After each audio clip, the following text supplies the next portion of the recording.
નમસ્કાર મિત્રો, અત્યારના સૌથી મોટા સમાચારમાં વાત કરીશું. ઓપરેશન સિંદૂર પછી પીએમ પહેલીવાર બિહાર પહોંચ્યા હતા. પીએમ મોદી ગુજરાત બાદ 2 દિવસ મુલાકાતે પટનાની મુલાકાતે પહોંચી ગયા. તેઓ પટના એરપોર્ટના નવા ટર્મિનલ બિલ્ડિંગનું ઉદ્ઘાટન કરવાનું આયોજન.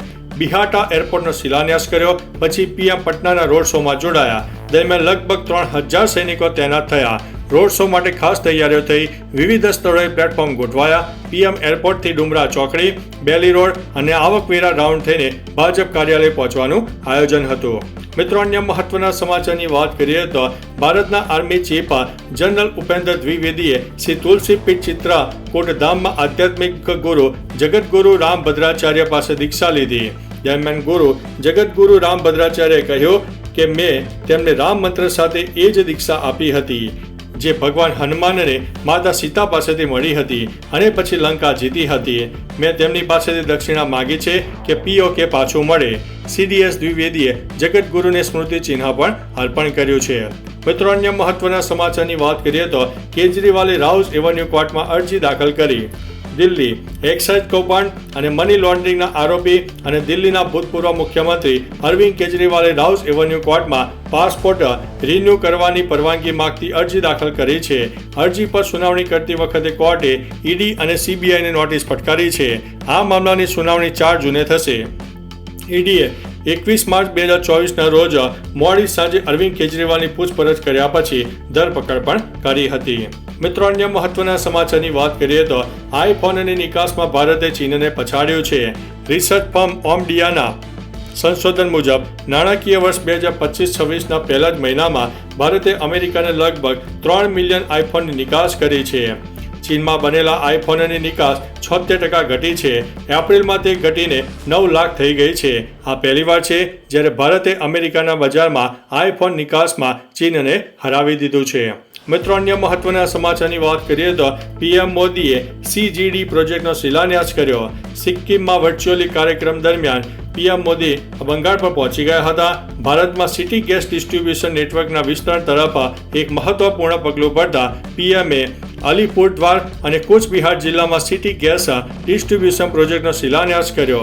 1010 કરોડથી વધુના ખર્ચના આ પ્રોજેક્ટનો ઉદ્દેશ્ય 2.5 લાખથી વધુ ઘરો અને 100થી વધુ ગામડાઓ અને નગરોને પાઇપ નેચરલ ગેસ પ્રદાન કરવાનો છે.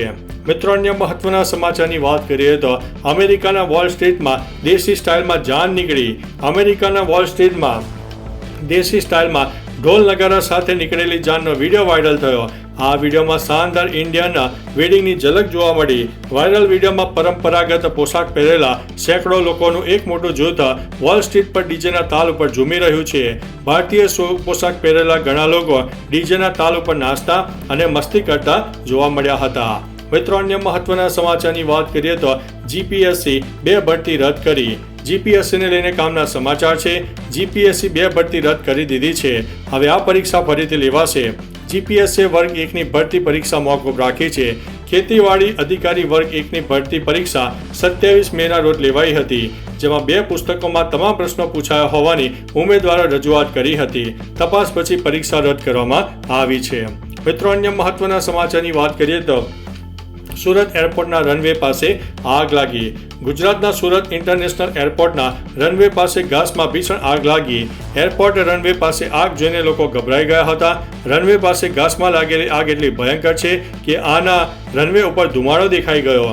આગની જાણ થતાં જ ફાયર બ્રિગેડની ટીમ ઘટના સ્થળે પહોંચી ગઈ હતી અને આગને કાબૂમાં લેવાનું શરૂ કરી દીધું. ફાયર બ્રિગેડની ટીમે ઘણી મહેનત બાદ આગ ઉપર કાબૂ મેળવ્યો હતો. મિત્રો, અન્ય મહત્વના સમાચારની વાત કરીએ તો ચાલુ બસે ડ્રાઈવર થયો બેભાન. એસટી બસ કેનાલમાં ખાબકી. સુરતમાં બારડોલી કડોદરા હાઈવે પર એસટી બસનો અચાનક બેભાન થઈ જતા અકસ્માત સર્જાયો, જેથી એસટી બસ જે પેસેન્જરોથી ભરેલી હતી તે સીધી રેલિંગ સાથે અથડાઈ ગઈ હતી. ડ્રાઈવરે બસને કેનાલમાં ખાબકથી બચાવી લીધી હતી. આ ઘટનામાં બસના તમામ પેસેન્જરો સુરક્ષિત છે. ઘટનાની જાણ થતાં જ કડોદરા પોલીસ સ્થળ ઉપર પહોંચી ગઈ હતી. મિત્રો, અન્ય મહત્વના સમાચારની વાત કરીએ તો શું આ અભિનેતા બનશે બાબુરાવ? હેરાફેરી 3 ફિલ્મથી પરેશ રાવલ નીકળી ગયા છે, ત્યારે તેમનું પાત્ર બાબુરાવ કોણ ભજવશે તેની વિવિધ ચર્ચા થઈ રહી છે. સોશિયલ મીડિયા પર ઘણી વાતો લોકો કરી રહ્યા છે. પરેશ રાવલની જગ્યાએ પંકજ ત્રિપાઠી બાબુરાવ બની શકે છે. જો કે પંકજ ત્રિપાઠી આ વિશે કહ્યું છે કે પરેશ રાવલ ભાઈ તો શાનદાર એક્ટર છે, હું તેમની જગ્યા કેવી રીતે લઈ શકું. ટ્વિટર પર લોકો પોતાના મંતવ્ય પણ આપતા રહેશે, તે બસ છે. મિત્રો, અન્ય મહત્વના સમાચારની વાત કરીએ તો બિલ્ડર પુત્રએ પોતાના પર કરાવ્યું ફાયરિંગ.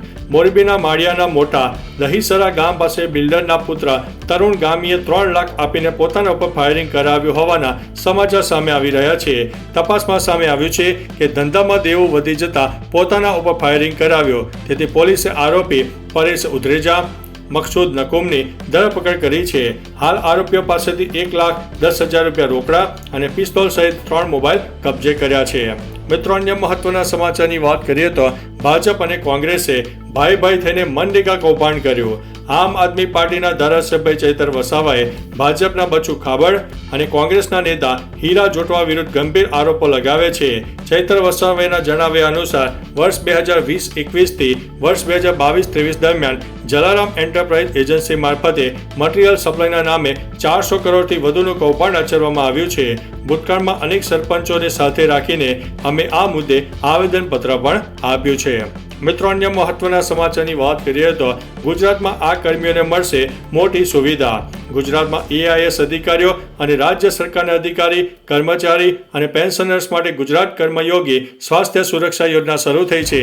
હવે PMJAYમાં યોજના અંતર્ગત G કેટેગરીના કાર્ડ દ્વારા કુટુંબ દીઠ 10 લાખ સુધીની કેશલેસ સારવાર કર્મીઓને મળશે.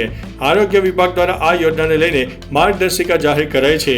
આનો લાભ 4.20 લાખ અધિકારીઓ અને કર્મચારીઓ અને અંદાજિત 2.20 લાખ પેન્શનર્સને મળવાનો છે. તો ચાલો મિત્રો, ફરીથી દેશ અને દુનિયાના સુપરફાસ્ટ સમાચાર લઈને મળતા રહીશું. ત્યાં સુધી અમને રજા આપશો. નમસ્તે.